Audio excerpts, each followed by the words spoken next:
आप सभी को प्रभु यीशु मसीह के नाम में सलाम। जय मसीह की। धन्यवाद करते हैं परमेश्वर का आज के इस सुंदर दिन के लिए जो खुदावन ने हमारी ज़िंदगियों में दिया है। बहुत से ऐसे लोग हैं जो आज के इस दिन को देखना चाहते थे मगर नहीं देख पाए, मगर खुदा का अनुग्रह और खुदा की दया हम पर है, इसलिए आज हम जिंदा हैं और खुदा के नाम की महिमा कर रहे हैं और परमेश्वर के नाम को हम धन्यवाद दे रहे हैं। आज प्रभु के आत्मा ने जो मेरे दिल में एक वचन डाला उसको मैं आप सभी के साथ शेयर करने जा रही हूँ, और वो है कि हर समय हमें परमेश्वर का हर एक सिचुएशन में धन्यवाद करते रहना चाहिए। Give thanks to God in every situation.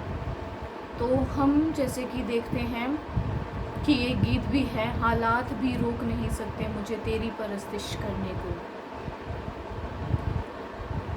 आइए हम वचन में जाएंगे, खुदा के कलाम में देखेंगे कि किस रीति से परमेश्वर का कलाम हमें बताता है। हम जाएंगे पहला थिस्सलुनी को और उसका 5वां अध्याय और उसका 16th वर्स से लेकर 18th वर्स तक। पहला थिस्सलुनी को और उसका 5th चैप्टर और उसकी 16 से लेकर 18th वर्स तक।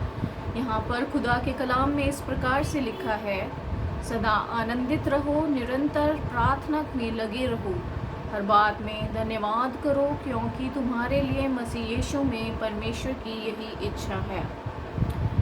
खुदा का कलाम हमें बताता है कि हमें सदा परमेश्वर में आनंदित रहना है, हर समय प्रार्थना में बने रहना है, कंटिन्यू प्रार्थना में बने रहना है और परमेश्वर का हर एक बात के लिए धन्यवाद करते रहना है, क्योंकि परमेश्वर की यही हमारे लिए इच्छा है।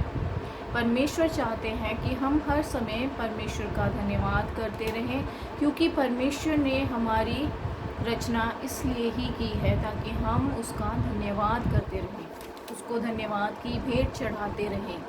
तो सिचुएशन चाहे जो भी हो, हमें हर एक सिचुएशन में धन्यवादी बने रहना है परमेश्वर का, क्योंकि अगर मुश्किलातें हमारे जीवन में आती है और हम उन मुश्किलातों को देखकर कुड़कुड़ाने लग जाते हैं या अपने परमेश्वर के खिलाफ कुछ बोलने लग जाते हैं, तो ये बात सही नहीं है, क्योंकि परमेश्वर जो है वो हमेशा आदर और महिमा के योग्य परमेश्वर है।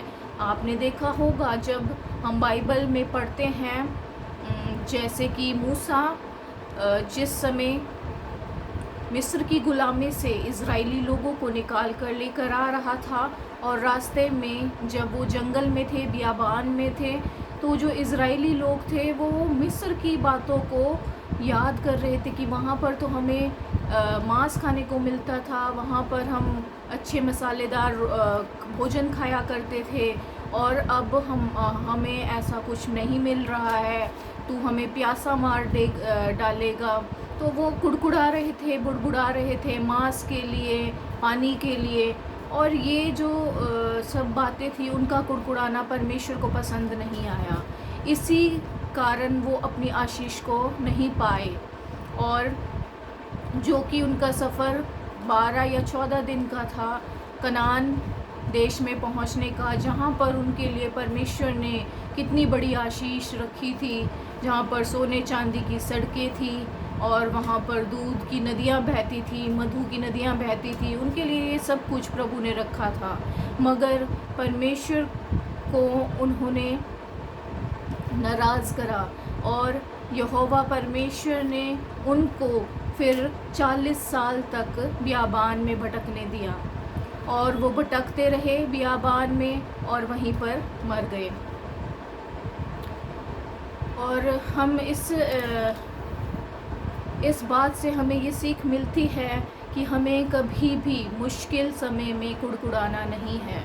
अगर हमारे जीवन में किसी भी तरह की मुश्किलात का हमें सामना करना पड़ता है, कभी खुशी है और कभी दुख भी हमारे जीवन में आते हैं और तरह तरह की मुश्किलातों का हमें सामना करना पड़ता है। तो उस दुख के समय में भी, उस गम के समय में भी हमें परमेश्वर का धन्यवाद करते रहना है कि परमेश्वर आप हमारी ढाल हैं, आप ही हमारी चट्टान हैं, हमारा विश्वास आप में है। प्रभु, ये दिन थोड़े ही समय के हैं और इसके बाद आप हमें बहुतायत के साथ आशीषित करेंगे। प्रभु, हम जानते हैं कि आपका अनुग्रह वाला हाथ हमारे ऊपर है और आप हमें जल्द ही रिहाई देंगे। प्रभु, हम आप में विश्वास करते हैं और आप हमारे लिए अद्भुत तरीके से कार्य कर रहे हैं। अगर हम ये पॉजिटिव बातें परमेश्वर के नाम में बोलते रहेंगे और अपने दिमाग को परमेश्वर के ओर लगाएंगे, पॉजिटिवली बोलेंगे और हमारा ध्यान परमेश्वर की ओर लगा रहेगा, हम हमेशा, हर समय, हर वक्त धन्यवादी रहेंगे, तो हम अवश्य ही उस मुश्किल में से जल्द निकल जाएंगे। मगर अगर हम बुड़बुड़ाएंगे, कुड़कुड़ाएंगे, तो वो हमारी ही हानि है और हम अपना ही नुकसान कर रहे हैं और उस वजह से हम उस आशीष को नहीं पा पाते, क्योंकि उस आशीष को हम रिसीव नहीं कर पाते जो परमेश्वर ने हमारे लिए ठहराई होती है। इसलिए हमें कुड़कुड़ाना नहीं है, हमेशा हमें हर वक्त परमेश्वर का धन्यवाद करते रहना है। जैसे कि हम देखते हैं कि जब हम बाइबल में देखते हैं, अय्यूब था, अय्यूब एक धर्मी व्यक्ति था और उसके ऊपर जब मुश्किल आई, उसका सारा कुछ नाश हो गया, सारी संपत्ति नाश होगी, उसके सारे बच्चे मर गए। उसकी पत्नी ने बोला कि तू परमेश्वर के विरोध में जाकर बोल, चाहे तुझे परमेश्वर मार डाले। मगर उसने उस अपनी औरत को मूर्ख कहा और वो उसकी बातों में नहीं उलझा, ना उसकी बातों के अनुसार उसने किया, बल्कि उसने ये कहा कि परमेश्वर ने दिया था, परमेश्वर का था, परमेश्वर ने ले लिया, उसका धन्यवाद हो। तो हमें भी इसी रीति से अपने विश्वास को बनाने की आवश्यकता है। हाँ, ये मुश्किल बात है क्योंकि हम एक इंसान हैं, मगर अगर हम परमेश्वर में मजबूती के साथ बने रहते हैं, परमेश्वर का अनुग्रह हम पर है और हम यकीन करते हैं कि हमारा ज़िंदा परमेश्वर हमारी ज़िंदगियों में बड़े बड़े कामों को करके दिखा सकता है, बड़े बड़े मिरेकल्स को करके दिखा सकता है, अद्भुत तरीके से हमारे जीवन को आशीषित कर सकता है, तो हमारे विश्वास के अनुसार परमेश्वर हमें आशीषित करते हैं और हमारे जीवन में बड़े बड़े मौजिज़ातों को करके दिखाते हैं। जब हम देखते हैं पौलुस और सिलास को, जो कि जेल में थे, और उनकी सिचुएशन देखिए कि वो जेल में कैदी की तरह उनको रखा हुआ है और उनके हाथों पैरों में संगल बांधे हुए हैं, संगलों से उनको बांधा हुआ है और उनके हाथ पैर हिल भी नहीं सकते।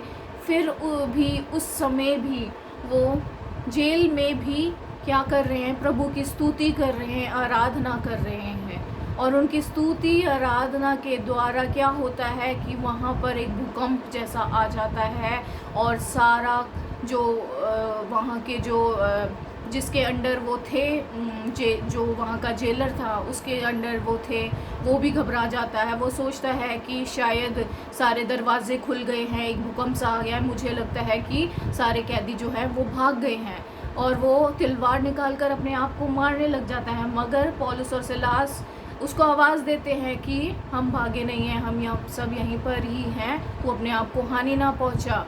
और ये सब कुछ कौन करता है? परमेश्वर करके दिखाते हैं। और क्योंकि उनका जो विश्वास था पौलुस और सिलास का, वो ज़िंदा परमेश्वर पर था, और ज़िंदा परमेश्वर ने उनको उस बंदी गृह में, जब वो स्तुति आराधना कर रहे हैं, वहाँ से आज़ाद किया, उस बंधनों से आज़ाद किया, उस गुलामी से आज़ाद किया। तो प्रिय भाइयों और बहनों, मैं आज आपको यही बोलना चाहूँगी, चाहे हमारे हालात जो भी हों, हालातों को बदलने वाला सिर्फ परमेश्वर ही है, और वो ज़िंदा परमेश्वर जिसने हमें आज तक संभाल कर रखा है, जिसने हमें ये जीवन दिया है, जिसकी ओर से हमें ये सांसें मिली है, हम उस पर अपने विश्वास को बनाए रखें। ना घबराइए, क्योंकि प्रभु आपके साथ है। परमेश्वर का वचन कहता है, मत डर, मैं तेरे साथ हूँ, इधर उधर मत ताक, मैं तेरा छुटकारा देने वाला परमेश्वर हूँ। हमें इधर उधर देखने की आवश्यकता नहीं है। हमें अपने ध्यान को केवल परमेश्वर के ओर लगाने की आवश्यकता है। जब हम इधर उधर देखते हैं तो हमें निराशा मिलती है, मगर जब हमारा ध्यान केवल परमेश्वर की ओर लगा रहता है, जब हमारा विश्वास, हमारा फेथ परमेश्वर पर होता है, तो हम अपने जीवन में आशीषों को, बरकतों को रिसीव करते हैं, मिरेकल्स को अपने जीवन में होते हुए देखते हैं, और हमारे हालातों को, परिस्थितियों को परमेश्वर बदल के रख देते हैं। तो अपने विश्वास को, अपने ईमान को खुदा में लेकर आइए और अपने जीवन में आशीषों, बरकतों को होते हुए आप देखने पाएंगे। आप सभी को जय मसीह की। परमेश्वर आप सभी को बहुत याद के साथ आशीषित करे।